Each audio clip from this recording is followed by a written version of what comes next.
Alright, so what did they first pick? I like how it shows the coaches up here now. That's cool. That matchup, I think, is fine. Like, that's a very classic matchup.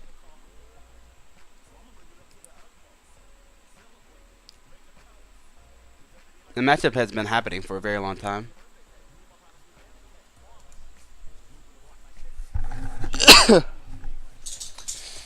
What I'm doing now when you say that is I'm going to go look up if there's a discrepancy in solo queue. Like, that's not the same, but I want to know whether there's a big difference in solo queues counter or not. Obviously, it's different from pro, but I'm interested. So in solo queue, LeBlanc does pretty well against Orianna. Orianna's usual champion winner share is actually pretty bad though. So I think Orianna just has an overall lower winner share in general. Yeah, she does. So kind of hard to tell.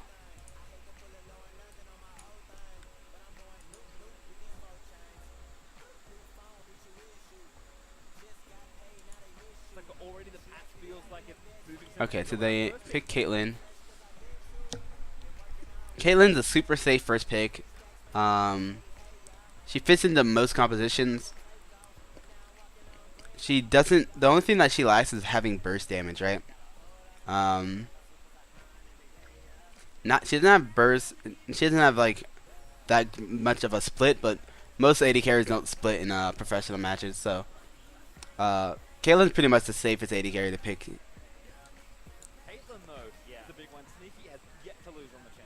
So you go back to Caitlyn last patch kind of being really powerful. She did get a nerf in her attack. In terms of overall DPS loss, it's... Okay, so FlyQuest do Cho'Gath, Jhin. So Jhin does have like a decent amount of burst damage, unlike Caitlyn. He's I would say more like mid game focus, but I guess Caitlyn's also pretty good mid game, but she's really good. She's pretty good late as well. And Cho'Gath is just a fat dude to block skill shots. It's not incredibly high, but I'm surprised that Phoenix One did not go with Kalista here and went with Where do they play Cho'Gath in pro? Is it mainly like top lane or what? Last time I saw Cho'Gath in the professional meta, he was a mid laner for the main part. Or do they jungle him? because Kalista is something they were playing, and it was very good for them last time. Yeah, well, there's actually Mainly top? Okay.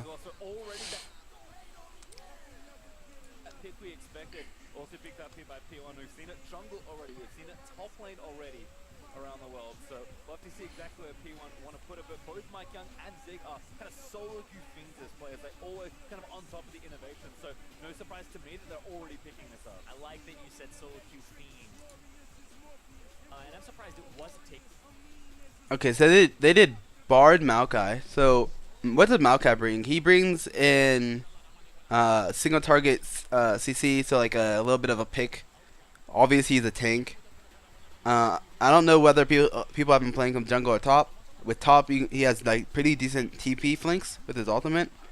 And Bard provides initiation and a little bit more of that like pick quality. However, obviously there's not burst damage. Like with the burst damage AD carry, the pick from Maokai and Bard is a lot more important when you have like a Lucian when that can do the damage, or you have like a Syndra that can do the damage once these guys get picks.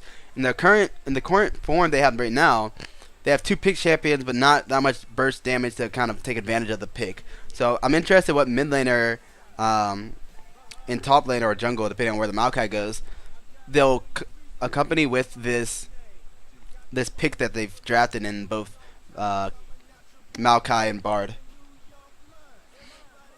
Hey JPJ, thanks for following, man. You're new here, huh? I haven't seen your name before.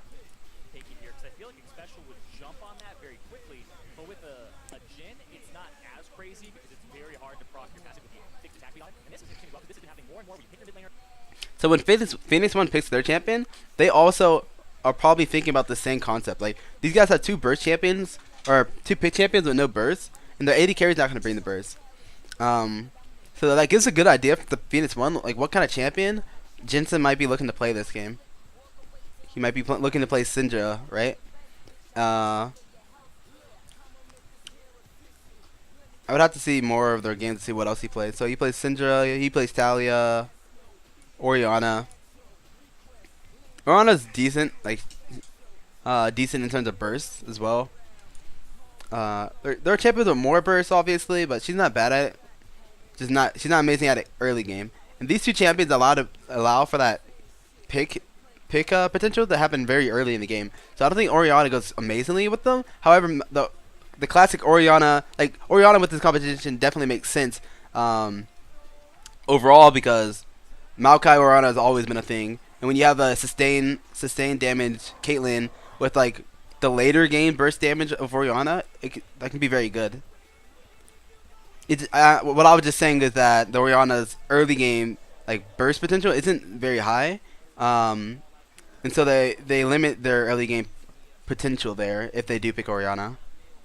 Third pick on red side, and he banded lanes away. It's also a super solid pick for Fury, who is of course having his debut match on P1 versus for this match.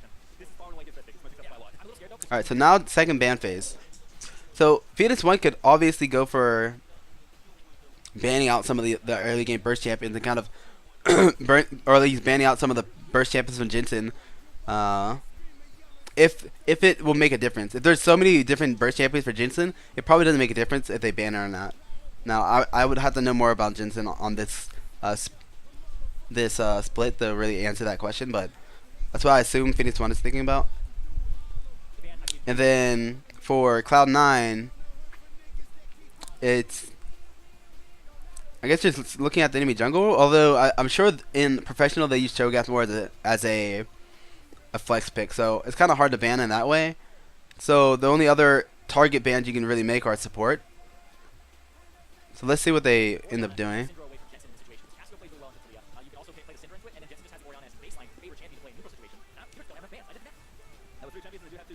Okay, so my first prediction is correct. They did ban out the Syndra, which would allow for the early game playmaking ability of the Maokai and Bard to be at like full potential, right? So that played out exactly as I thought. Let's see what Cloud9 goes. Okay, so they went for a support ban as I expected.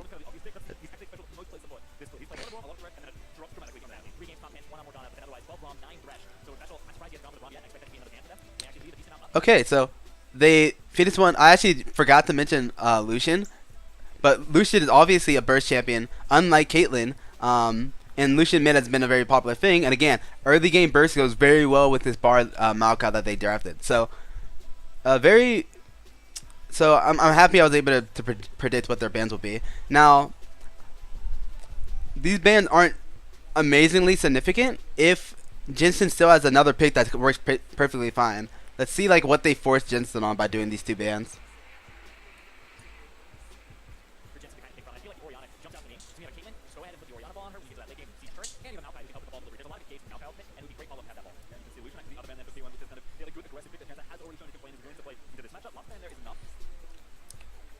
So they banned Gnar. Why would you ban Gnar? If they wanted to flex, maybe if they want to flex Maokai top, Gnar would be a bad matchup, and it's something that Zig has been playing to success maybe. That's like mainly a question. Like I don't actually know. What I'm gonna do right now is on the other monitor type in Zig and figure that out.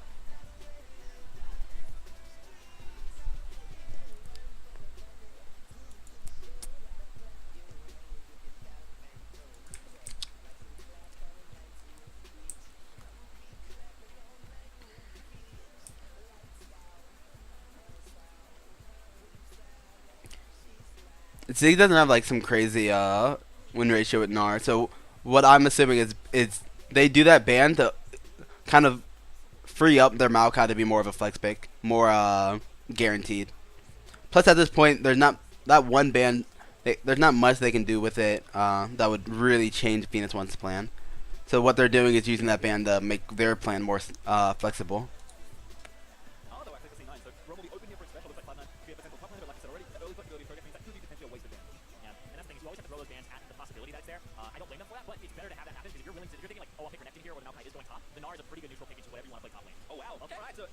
John actually throw, I assume special unless something real nutty's happening. But there's a huge deposit for special what he's been playing. So the way that I view, I'm going to talk about Cho'Gath first for this. Okay, Cho'Gath is he's not like an engaged support like, or is wanting for the long range engage. Cho'Gath is more, you can't run through this guy to dive backline. He has multiple slows, silence, and it's very difficult to get past him. Janna adds to that where you have backline threats like this, or backliners were big threats like Jin and Leah, you're just trying to keep them safe here. So Phoenix 1, their last pick, has to have engaged. Okay, so they ended up forcing Jinsen onto Orianna, which is kind of what I expected.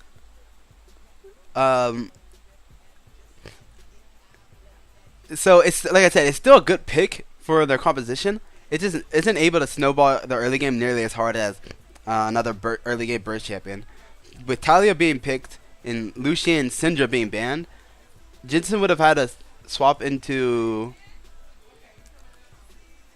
something like much more like I would have to see like what's more of the meta right now. I'm looking at Jinsen, what he played last split. Like Cassiopeia is not a burst damage. Azir's not burst damage. Obviously, like Echo's a little bit of burst damage. Picking Echo after they pick Janna isn't amazing. That sometimes feels pretty bad. Picking Echo into Talia isn't probably what they want to do either. Ahri doesn't have like some crazy amount of burst. Like Ahri wouldn't bring enough burst. Ahri's basically the same kind of concept of picking Orianna, except that Orianna is much better in like late game scenarios. So he didn't really have that many choices once all the main burst damage were banned. It looks like, but like I said, it's still not a bad scenario. It's still perfectly fine draft.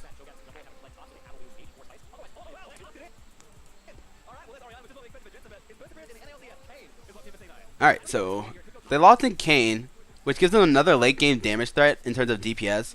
From my understanding of Kayn, I obviously don't have an amazing understanding of Kayn, him being a newer champion. So they feel like they already have their tank. Their tank pick and like engage from Bard and obviously Maokai ultimate. They have a lot of setup with trap line and saplings as well. Plus Orianna Ball is a really big threat whenever you're like doing Baron and people have to run into you. They have a lot of like deterrence from there. So Kayn really only really adds the like strict late game threat for the main part, which they kind of need. Like I said, Orianna late game was gonna be a burst damage. Caitlyn's gonna be a sustained damage in the late game. So having another threat in this composition seems pretty good to me. Having an additional tank here wouldn't be like out of this world. Like I've definitely seen people do an additional tank in this kind of composition and just farm really late and then pray you win. I've seen that for sure. That's not that uncommon. Having both Orianna and Caitlyn usually enough damage if you can just farm late enough and pill for them. And instead they went with an additional damage threat, maybe something that can roam around with Bard more often and try to get those picks. So basically, instead of once they banned out Jinsen's champions that he could have worked really well with the Bard, they decided to make that role their jungler. The jungler is the one that's going to be looking to make those plays with Bard and get those early game picks going.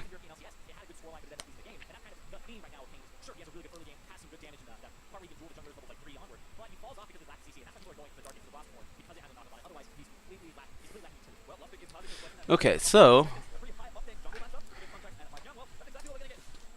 definitely weirder. I think it's more likely that you'd normally see like something that can pill a little bit better. But maybe I'm underestimating Kayn.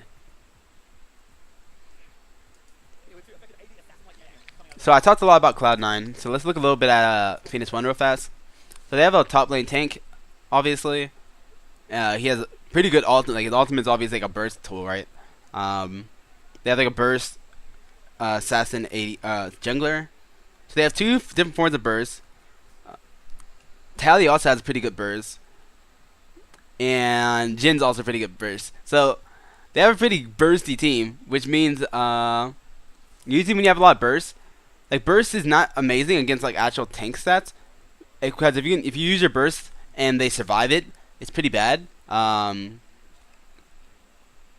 So what this shows me is that this kind of composition is going to be more reliant on having a better early game than Cloud9. I feel like if this goes too late, that the sustain, if they can't just burst out like Maokai, which is going to be very unlikely, especially with Jensen shields, that the sustained damage from Cloud9's composition is going to eventually outscale Phoenix One's burst damage composition, right? Yeah, that's definitely true. Clouds definitely collapse Kayn early, but you've seen me talk about before. Like there are path things you can do that definitely can avoid that. You attempt to avoid the enemy jungler, and then your enemy jungler attempts to chase you, and that's like gonna be a dance that happens in this game. So let's actually see what happens there. I mean, now that